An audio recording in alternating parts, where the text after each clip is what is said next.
Back to that shooting in Michigan, where we have more information on the FBI response. Want to go back to correspondent Brian Yennis. He has the latest for us. Brian, what can you tell us? Kevin, we're learning more about the federal response to this active shooting scene in Grand Blanc, Michigan. Attorney General Pam Bondi posting on X just moments ago, quote, "I'm receiving briefings about what appears to be a horrific shooting and fire at a LDS church in Grand Blanc, Michigan. FBI and ATF, our agents, are en route to the scene now. Such violence at a place of worship is heartbreaking and chilling. Please join me in praying for the victims of this terrible tragedy." FBI Deputy Director Dan Bongino also posting on X that FBI personnel are responding to Grand Blanc, Michigan to provide any requested support necessary. Again, this is an active shooting situation, no longer active, that started at about 11 a.m. this morning. A shooter opening fire at the Church of Latter-day Saints in Grand Blanc, Michigan, the Mormon Church.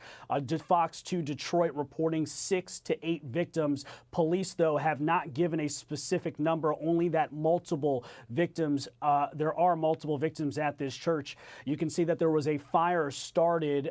Sources telling Fox 2 Detroit that this fire was started by the shooter. So you have a situation here where first responders are dealing with putting out that fire while also responding and trying to save as many victims as they can. We've seen police bringing out victims on stretchers.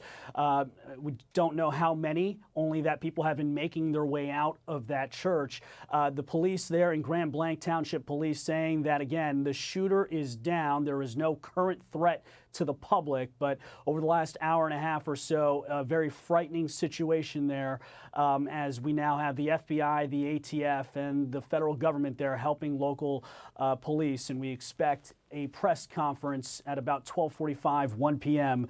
with more information about what happened, as there were families, obviously multiple generations of people inside the Church of Jesus Christ Latter-day Saints in Grand Blanc, Michigan, when a shooter opened fire, wreaking havoc and reportedly starting that fire.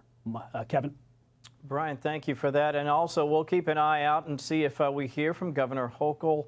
I'm sorry, that's New York. Governor Whitmer, I should say. I want to be correct. Governor Whitmer, we'll see if she has anything to say. Keep me abreast of what you're finding online and any and all calls that you might get. Grand Blanc, not sure how big the city is, too. I want to double check and see what their resources are like. Thank you, Brian. We want to bring in former Assistant FBI Director Chris Swecker. Chris, I'm looking for information as well, saying what else we can learn and glean from what we've gotten so far. Brian, doing yeoman's work. I asked the great Ted Williams earlier what the approach is at this point. Where do you go from here? How do you begin an investigation? But before you walk us through your TikTok, I did want to ask you about the shooter. They say the shooter is down. I didn't hear if law enforcement took down the shooter, if security at the church took down the shooter, and do you recommend that churches have armed security as a matter of course? Yeah, the fog of war is still present. I think they're getting to the witnesses as quickly as they can. Find the vehicle, see if they can identify the shooter, get to the family, get to the friends, quickly do all of that. The forensics will come later. The shooter's down. You know, he's, you know, you're not trying to build a prosecution as much as you are trying to make sure that you can go in deliberately and make sure you don't miss anything. Arson investigators from the ATF, FBI, local state agency, because they have some of the better arson investigators. Yes, I do recommend that churches have armed security. I do security assessments for churches, schools, and universities. And I tell them, when you have a large gathering, you have to have at least one, preferably off-duty police officer, not a mall cop. I mean an off-duty police officer with full law enforcement powers and the ability to summon that shift on duty at that point within seconds if something happens, and also to respond or prevent a shooter from getting into the congregation or where the mass gathering is. It's the gold standard. You have to have that these days. I'm sorry, churches and schools don't like to put up that kind of presence, but people are getting used to it, and I think we have to have it in these days. Let me ask you also about possible investigations into church fires. I know this is a little far afield because we just don't have a ton of information at this hour, but I'd be remiss if I didn't point out the fact that we've seen church fires, Christian church fires all over this country and frankly all over Europe as well. Is that another potential angle that the investigation would consider, again, as you try to unpack how this happened, who may have been involved, and as we learn even more about the shooter? Absolutely. That's what the FBI will be doing. They'll look for the hate crime potential, the domestic, or even international terrorist angle. But probably, if there were more likely a domestic terrorism angle, meaning someone's trying to commit violence and intimidation to affect political or social change. In this case, this church had been somewhat controversial in their sort of leniency towards what is traditionally not a Mormon leniency area, and that's towards the transgender and gay community. So, this leader was 101 years old. He was trying to introduce what some would call reforms into the Mormon church here.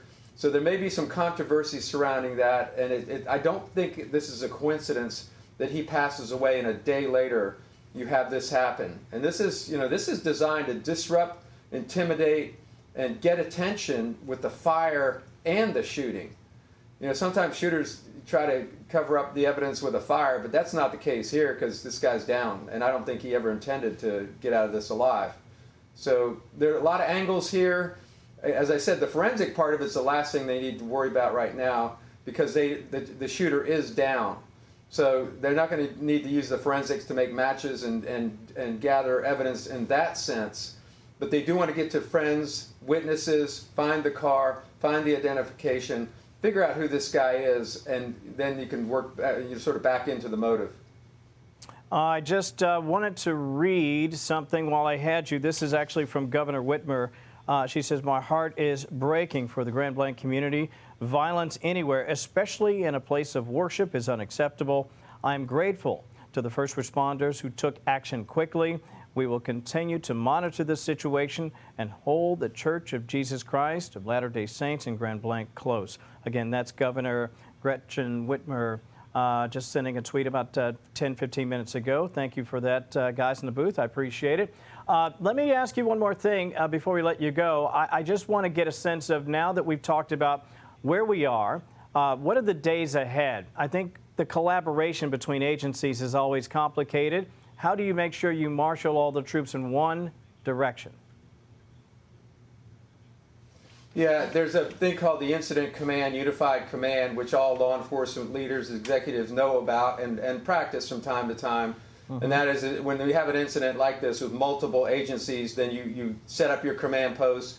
And one thing you have to make sure of is that information is not being siloed and going into each agency singularly, because you need one picture of what's, so you can piece together that puzzle, and you don't need information flowing in every direction. That's the whole purpose of the command post, is to have that one central repository of information coming from all different sources. There'll be sort of a co-command at this point between the local jurisdiction, which would be the police department or the county sheriff, depending on whether it's in the city limits, and the FBI probably. And that'll be shared for a while until they can figure out what the nature of this incident really is. I really appreciate your input and your knowledge on this one, Chris. We're still looking at other pictures here, unconfirmed reports that the suspect drove a vehicle into the building and then potentially used a device to begin the fire. Again, that's unconfirmed. We're just seeing some pictures and more details coming on in, and as we get more, we'll continue to unpack it. In the meantime, we'll have much more on this. Breaking news after a quick timeout. Don't go away. Click here to subscribe to the Fox News YouTube page to catch our hottest interviews and most compelling analysis. You won't get it anywhere else.